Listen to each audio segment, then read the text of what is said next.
उन्होंने कहा भारत से एक बंदे ने पब्लिकेशन कर ली और ये दिखा दिया कि क्लिनिकली ये हम कर सकते हैं इस काम को, तो ये कहीं आउट ऑफ प्रोपोर्शन नहीं चला जाए, बहुत बड़ा नहीं हो जाए, हमारी दवा कहाँ बिकेगी? हमें तो दवाएं बेचना है।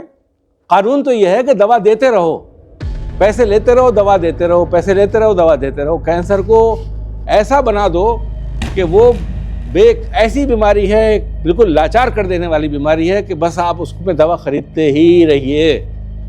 आपको हैरत होगी कि कौन लोग इस चीज को गवर्न कर रहे हैं, कौन पीछे है इसके। सीएमडीटी की किताब में तेरी एक बंदा यहाँ काम कर रहा है, लिख के पब्लिकेशन डाल रहा है, और 2004 की पब्लिकेशन, दुनिया को पता भी नहीं है डेंड्राइटिक सेल क्या करता है।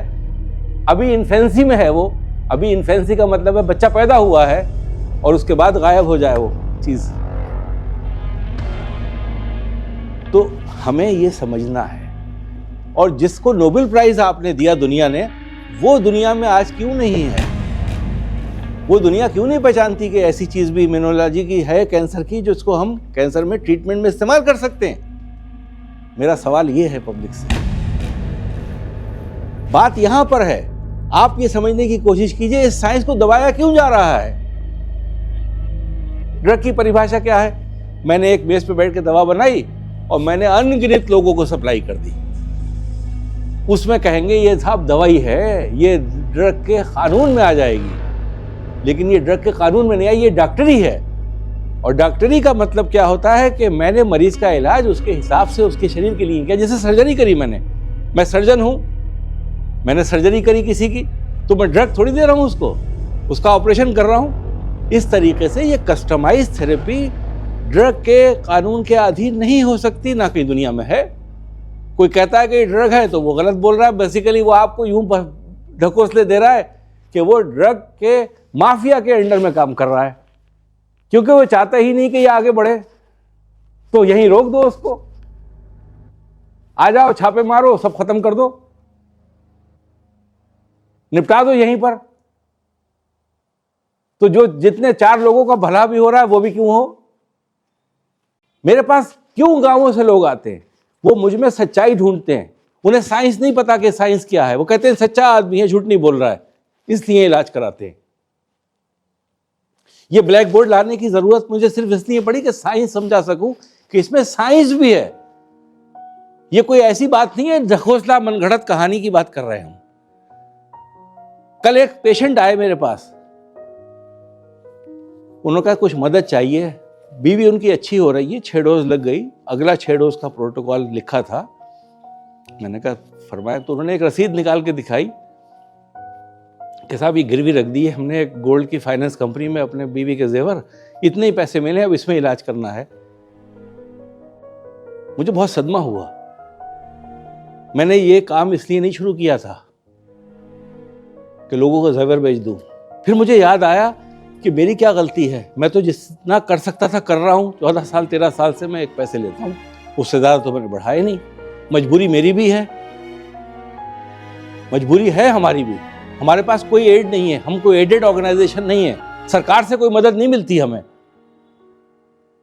मजबूरी है। मैंने उनसे वादा किया कि कोशिश करेंगे कि आपके जेवर हम छुड़वा दें, आपकी बीवी ठीक हो जाए। इससे ज्यादा मैं क्या कर सकता हूं समाज के लिए? तो जो लोग हमें परेशान कर रहे हैं वो मान के चलें कि ये परेशान मुझे बहुत लोगों ने करने की कोशिश की, लेकिन मैं परेशान नहीं हुआ। हर तरह से परेशान करने की कोशिश करी। कभी कहीं बुला लेते हैं, कभी कहीं बुला लेते हैं, कभी कुछ कह देते हैं, कभी कुछ कह देते हैं। लेकिन अगर हम अल्लाह पे भरोसा करते हैं, उसके लिए काम करते हैं और ये मान के चलते हैं कि मौत हमें भी आना है, तो परेशान होने की जरूरत नहीं है। परेशान सिर्फ जब होना है, इंसानी ताकत परेशान नहीं कर सकती, अज़गैबी ताकत सिर्फ परेशान कर सकती है। अज़गैबी ताकत का मतलब खुदा बंदा करीम, जिसके सब बंदे हैं, वो परेशान कर सकता है। बाकी कोई परेशान करने वाला हमें पैदा नहीं हुआ अभी तक। और मैं अपने प्रधानमंत्री का फिर भी शुक्र अदा करूंगा। उनको लोग पता नहीं क्या क्या कहते हैं, लेकिन हमें हमेशा सपोर्ट किया। उन्होंने हमें हमेशा सपोर्ट किया, हमें फंडिंग दी, मरीजों को डेंड्राइटिक सेल थेरेपी के लिए पैसा दिया, स्पेसिफिकली लिख के दिया कि इस काम के लिए दे रहे हैं हम पैसा। जब मैंने एक साहब से बात करी तो कहने लगे हो ही नहीं सकता, आपको मिलेगा ही नहीं प्राइम मिनिस्टर ऑफिस से पैसा, वहां तो 20 लोगों का एक कॉन्फ्रेंस होती है, उसमें अप्रूव होता है, आपकी तो दवा अप्रूव नहीं है। मैंने कहा ये देखिए ये है कागज। चुप हो के बैठ गए, खामोश हो गए, चूंकि झूठ थोड़ी था, वहां की जो साइंटिस्ट होंगे जिन्होंने भी अप्रूव किया होगा, मैं तो किसी को नहीं जानता, लेकिन प्रधानमंत्री से तो मिले ना मुझसे, उन्होंने तो मुझसे कहा कि तुम इस काम को आगे बढ़ाओ। लेकिन कुछ लोग, उनको भी नहीं पता होगा कि बीच में परेशान करते हैं। हम परेशान होने वाले नहीं है। डेमोक्रेटिक सेटअप का मतलब ही ये होता है कि मुझे आज़ादी है, उन्होंने मुझे मौका दिया, लेकिन वो मुझे बचाने के लिए, हाथ पकड़ने के लिए नहीं आएंगे। अगर मेरे अंदर ताकत होगी तो मैं बच जाऊंगा, अगर सही होऊंगा रास्ते पे तो बचूंगा।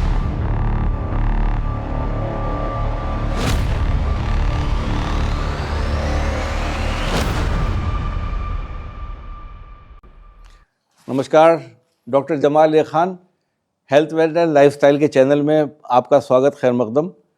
मैं आज आपसे फिर जुड़ा हूं और अपने वाइट बोर्ड के साथ जुड़ा हूं, जिससे कि कुछ आपको समझा सकूं कि ये जो हम लोग हमेशा से बात करते हैं, पहले भी मैंने बनाया है वीडियोस में, लेकिन नए दर्शक जुड़ते हैं, नए लोग शामिल होते हैं, उनको समझना चाहिए कि हम ये जो कहते हैं कि हम आपका डेंड्राइटिक सेल थेरेपी आपके ब्लड से लेके इलाज करेंगे, ये है माजरा क्या? हमारे भगवान ने ऐसे खून में क्या कंपोनेंट रखे हैं जिससे कि हम खून के सेल्स से आपका इलाज कर सकते हैं कैंसर का? तो ये समझाने की मैं कोशिश करूंगा आपको, और ये कॉमन मैन के समझाने के लिए है। कॉमन मैन से मुराद ये होती है कि जो साइंस की बैकग्राउंड नहीं रखता, जिसको साइंस का नॉलेज नहीं है, तो वो भी ये समझ जाएगा कि ये आखिर ये गुत्थी है क्या। ब्लड जो है वो काहे से बना होता है? प्लाज्मा मतलब होता है एक हल्की सी पानी में प्रोटीन घुली हुई, समझिए आप, वो प्लाज्मा है। और उसके बाद दो प्रकार के सेल्स होते हैं प्लाज्मा के साथ साथ। एक लाल सेल होते हैं जिनका कंपोनेंट 40% है, ये मैंने परसेंटेज 55% प्लाज्मा बोलते हैं, और तकरीबन 45% जो है हमारे सेल्स होते हैं। तो ये दो मिला के कंपोनेंट जो है ये हमारा खून बनाते हैं। प्लाज्मा मतलब लिक्विड कंपोनेंट, पानी की तरह, जिसमें हल्का सा समझिए तेल का मिश्रण है, चिकनाई का मिश्रण है, उसको प्लाज्मा बोलेंगे। तो जब हम ब्लड के कंपोनेंट्स को सेपरेट करते हैं टेस्ट ट्यूब में डाल के, टेस्ट ट्यूब में हमने डाला ब्लड को, ये टेस्ट ट्यूब बनाया है यहाँ पर, तो जैसे आप देख पा रहे हैं प्लाज्मा है, plasma water, protein, electrolyte. Electrolyte क्या होते हैं? नमक। इलेक्ट्रोलाइट का मतलब होता है नमक है, सोडियम, पोटेशियम, कैल्शियम, ये सब चीज़ें इसके अंदर है। पानी है। और प्रोटीन का मतलब जैसे मैंने आपको बताया कि जो थोड़ी सी चिकनाई का कंपोनेंट मान लीजिए प्रोटीन है, वो प्लाज्मा का कंपोनेंट मान के चलिए है। फिर ये आपके बफी कोट है। तो जब हमने टेस्ट ट्यूब में ब्लड को रखा और टेस्ट ट्यूब को सेंट्रीफ्यूज में घुमाया, सेंट्रीफ्यूज वो मशीन होती है जो रोटेट करती है इस तरीके से, चक्की की तरह चलाती है। तो चक्की के चलने से होता क्या है कि जो भारी पार्टिकल्स हैं वो नीचे बैठ जाएंगे, हल्के ऊपर चले जाएंगे। तो सबसे भारी जो था वो आपका आरबीसी थे, और वाइट ब्लड सेल्स का एक कंपोनेंट था, ईस्नोफिल थे, न्यूट्रोफिल थे। ये चीज़ें आपके लिए इतनी इंपॉर्टेंट है कि बस ये आपको पता हो कि ये भारी कंपोनेंट थे जिसमें आरबीसी सबसे ज़्यादा थे। आरबीसी का काम क्या होता है राइट सेल्स का?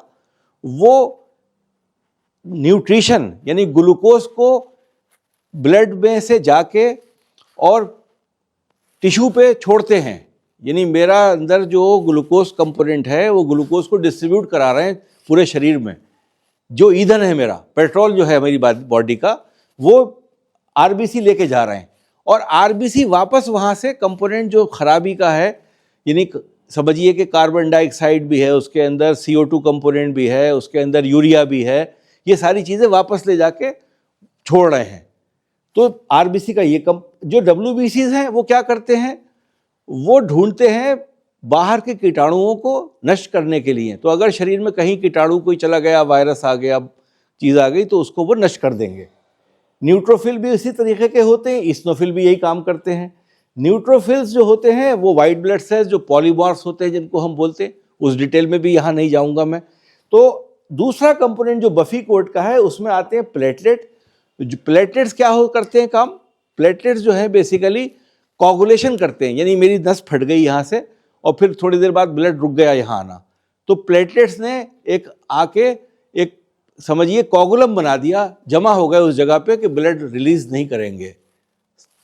छोटा साइज होना चाहिए, जैसे मुंह में मेरे कट लग गया शेव करते में, या कहीं चोट लग गई या कील लग गई, तो वहाँ पर थोड़ी देर ब्लड आएगा, उसके बाद आपने देखा होगा रुक जाएगा। तो उसमें जो मेन कंपोनेंट होता है वो प्लेटलेट्स उस ब्लड को रोक देते हैं वहाँ पर आने के लिए। इसी में लिम्फोसाइट्स होते हैं, मोनोसाइट्स होते हैं, ये भी छोटे वाले सेल्स होते हैं। लिम्फोसाइट्स भी छोटे सेल होते हैं, वाइट ब्लड सेल का कंपोनेंट है, और मोनोसाइट भी छोटे होते हैं। माइक्रॉन्स में सब साइज होता है सेल्स का। सेल्स का जितना भी साइज है वो माइक्रॉन्स है। अगर आप डिक्शनरी में देखेंगे तो आपको पता चल जाएगा कि माइक्रॉन क्या होता है। अब साइंस ने ये पता किया कि ये डिफरेंट डिफरेंट सेल्स हमारे शरीर में क्या क्या काम करते हैं। स्टीनमैन ने ये पता किया कि मोनोसाइट्स जो होते हैं वो बेसिकली हमारे सेल्स जो खराब होने लगते हैं शरीर में, जो एबनॉर्मल बिहेव करते हैं शरीर में, यानी कि कैंसर के पनपने वाले सेल, यानी कैंसर के शुरुआती सेल्स, उनको पकड़ के उन्हें ख़त्म कर देते हैं एक पर्टिकुलर प्रोसेस से, कि वो उसे रिकॉग्नाइज करें, उसको खा जाएं और अपने शरीर को बदल दें। मोनोसाइट्स की तरह वो नहीं रहे, अब वो गोल सेल्स नहीं रहे, वो डेंड्राइटिक सेल्स रहे, कि उनके ऊपर डेंड्राइट्स बन गए, और वो सेल्स ऐसे हो गए, कंपोनेंट हो गए कि उन्होंने एक पिक्यूलियर स्ट्रक्चर इख्तियार कर लिया, जिसको हम कहते हैं कि ये अब master cells of immune system हो गए। यानी एक हमारे शरीर में, अपने शरीर ने एक ख़राब सेल अगर बनाया अपना, बाहर के इन्फेक्शन से कैंसर नहीं हो रहा है, अपने अंदर का सेल अगर बिहेव कर रहा है एबनॉर्मली, जो उसका फंक्शन नहीं था या जो वो फंक्शन भूल गया, तो भगवान ने ये क्षमता रखी मोनोसाइट्स में, अल्लाह ने ये क्षमता रखी मोनोसाइट्स में कि वो मोनोसाइट्स उसको पहचान के उसे खा जाएंगे, और उसको जब वो खा जाएंगे तो खुद नहीं ख़त्म होंगे, बल्कि खुद मोर पावरफुल हो जाएंगे। ऐसे पावरफुल हो जाएंगे कि जैसे इंस्पेक्टर होता है पुलिस में, कि जो आदेश दे सकता है सारे लोगों को कि तुम्हें क्या काम करना है। अब मान लीजिए एक हमारा SHO हैं, उनके अंडर में 100 ऐसे पुलिस वाले हैं जो सड़कों पे काम कर रहे हैं उनके लिए, तो उनको ये आदेश दे सकता है कि क्या काम करे। तो इसकी क्षमता क्या है आदेश देने की? 3000 से 5000 सेल बनाना शुरू करेगा उस सेल को ख़त्म करने के लिए हर घंटे। अपने जीवन में 3 सप्ताह तक इसका जीवन है, 3 सप्ताह, कभी कभी 6 सप्ताह भी रहता है, और ये इस पीरियड में लाखों की तादाद में अकेला सेल इतने बना देगा कि आप कैंसर से रहित रहेंगे, आपको कैंसर नहीं होगा। ये मोनोसाइट्स का काम है। ये स्टीनमैन ने पहचाना। स्टीनमैन ने इस साइंस को डेवलप किया, अपने कैंसर के ऊपर भी प्रयोग किया, अपने कैंसर को भी ठीक करने की क्षमता उसने अपने अंदर पैदा करा के अपने दिखाया पब्लिक को। जो साइंस वाले होते हैं वो किसी चीज़ को प्रूव करना चाहते हैं तो अपने ऊपर इस्तेमाल करके देखते हैं। उस बंदे ने अपने ऊपर इस्तेमाल किया, इसी चीज़ पे उसे नोबेल प्राइज मिला। तो ऐसी विधि जिस बंदे ने अपने ऊपर इस्तेमाल करी और जिसको नोबेल प्राइज आपने दिया दुनिया ने, वो दुनिया में आज क्यों नहीं है? वो दुनिया क्यों नहीं पहचानती कि ऐसी चीज़ भी इम्यूनोलॉजी की है कैंसर की, जिसको हम कैंसर में ट्रीटमेंट में इस्तेमाल कर सकते हैं? मेरा सवाल ये है पब्लिक से। तो हम साइंस पे फिर आ जाते हैं कि डेंड्राइटिक सेल हम क्या काम करते हैं कि आपके खून से इन मोनोसाइट्स को निकालेंगे। आपके कैंसर के बारे में भी हमें पता है कि आपको ये कैंसर हुआ है, तो हमें ये भी पता है कि इन मोनोसाइट्स ने काम नहीं किया आपके शरीर में कैंसर के लिए। अगर काम किया होता तो कैंसर नहीं डेवलप हुआ होता, जैसे नहीं होता है बहुत से लोगों को। इन मोनोसाइट्स को लेबोरेटरी में कल्चर करके आर्टिफिशियल मीडियम्स में रख के डेंड्राइटिक सेल बनाएंगे, और डेंड्राइटिक सेल आपको वापस देते हैं, जिससे कैंसर ठीक होता है। ये विधि जो है ये हर जगह नहीं होती, हर जगह होना चाहिए। हर जगह क्यों नहीं होती? कि ये साइंस मेडिकल कॉलेज में सिखाया नहीं जाता। जो विभाग हैं हमने डेवलप कर दिए हैं इस किस्म के कि मेडिकल माइक्रोबायोलॉजी है, वो खाली इन्फेक्शन को देखते रहते हैं, ढूंढते रहते हैं कौन सा इन्फेक्शन है, क्या है। उनको आप कहते हैं क्लिनिकल साइंसेस। आप उसे क्लिनिकल साइंस नहीं बोलते, क्योंकि उनको आपने ऐसा लेबल दे दिया। वो भी कहते हैं हम लेबोरेटरी मेडिसिन के आदमी हैं, खाली लैब में काम करते हैं। ये इंटीग्रेटेड अप्रोच अगर है कि आपके जो साइंटिस्ट हैं वो आपके डॉक्टर भी हो जाएं, जैसे मैं हुआ, तो ये गुत्थी सुलझेगी। पहली बात तो मैं ये बताऊं आपको। अब दूसरी बात ये है कि जब मैं मोनोसाइट्स आपके लेके आपके लिए बना रहा हूं तो ये दूसरे के इस्तेमाल में नहीं जाएंगे। इस पर भी थोड़ी रोशनी में डालता हूं कि बेसिकली ब्लड जब हम किसी मरीज को देते हैं, मैंने ब्लड का आपने सुना होगा ना कि हमें ब्लड की ज़रूरत है, तो हमने किसी से ब्लड लिया, ऑपरेशन के वक्त में हीमोग्लोबिन कम हो गई तब ब्लड लेते हैं। तो जब हम ब्लड किसी का लेके किसी को देते हैं तो उसमें हम कम से कम 24 घंटे का गैप रखते हैं। उस ब्लड को फौरन जो फिल्मों में देखते थे ना, आपके इधर से ब्लड लिया इधर को जा रहा है, ऐसा नहीं होता है। उसका एक ही मकसद है कि ब्लड की इम्यूनोलॉजी को डिस्ट्रॉय कर देते हैं। ब्लड में जितने भी सेल्स हैं, सबसे ज़्यादा लाइफ जिनकी होती है वो आरबीसी होते हैं। जिस्म से बाहर निकलने के बाद आरबीसी अपना फंक्शन ख़त्म नहीं करता, वो आप उसको कम से कम महीना भर यूज़ कर सकते हैं उस ब्लड को, अगर आपने स्टोर प्रॉपर किया है। तो उसमें लिखा होता है ना कि ये कलेक्शन की डेट ये थी और लग यहाँ इस वक्त तक सकता है, एक्सपायर इतने दिन में होगा। लेकिन जो ये वाइट ब्लड सेल्स हैं, मोनोसाइट्स हैं, लिम्फोसाइट्स हैं, इस्नोफिल्स हैं, न्यूट्रोफिल्स हैं, ये आधे घंटे में नष्ट हो जाते हैं खून से। तो इनको नष्ट करना अति आवश्यक है, ज़रूरी है, क्योंकि हम ब्लड का जब कंपोनेंट किसी को देते हैं तो हमारा मकसद सिर्फ उसमें आरबीसी देना होता है। डब्ल्यूबीसी अगर हमने दिए एक दूसरे को तो रिएक्ट करेंगे और रिएक्शन जो होगा वो उस डब्ल्यूबीसी को नष्ट कर देगा जो हमने दिए हैं, और आपस में वो नष्ट करने के रिएक्शंस ऐसे होते हैं कि मरीज़ की वो जानलेवा बीमारी का कारण बन जाते हैं। तो हमारा जो खून है जब हम ट्रांसफ़र करते हैं किसी से दूसरे को, तो हम खाली डब्ल्यूबीसी का कंपोनेंट नहीं ट्रांसफ़र करते, चूँकि डब्ल्यूबीसी का कंपोनेंट भगवान ने हर आदमी का स्पेसिफिक बनाया है, उसे आप चेंज नहीं कर सकते, किसी दूसरे से लेके आप उधर नहीं डाल सकते। इसलिए खून को हमेशा स्टोर करते हैं जिससे कि डब्ल्यूबीसी आधे घंटे में नष्ट हो जाए उसके, और आधा घंटा मान के क्या चलिए, बल्कि कई घंटे के बाद ब्लड सैंपल जो लेते हैं निकाल के तब देते हैं दोबारा। इन्फेक्शन भी देखते हैं कि उसमें इन्फेक्शन तो नहीं है। आपने सुना होगा हेपेटाइटिस बी है, HIV है, ये कंपोनेंट नहीं जाए, इनकी जांच भी होती है। और इस बीच में ये भी हम मान लेते हैं, हमें मालूम है कि हमने डब्ल्यूबीसी को ट्रांसफ़र नहीं किया।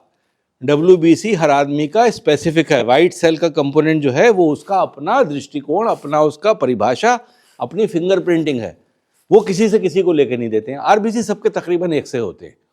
आपको ब्लड ग्रुप पता है, ए का ए को देगा, बी का बी को देगा, AB है वो AB को देगा, O सबको दे सकता है या O अपने आप को देगा। तो ये हमारे AB, ये ब्लड ग्रुपिंग सिस्टम है, वो अलग है। वो कंपोनेंट्स होते हैं, वो काय पे होते हैं, आरबीसी के ऊपर एक पर्टिकुलर स्ट्रक्चर डिफाइन किए जाते हैं कि ये स्ट्रक्चर है कि नहीं है, ये स्ट्रक्चर है कि नहीं है, उसके हिसाब से ब्लड ग्रुपिंग होती है।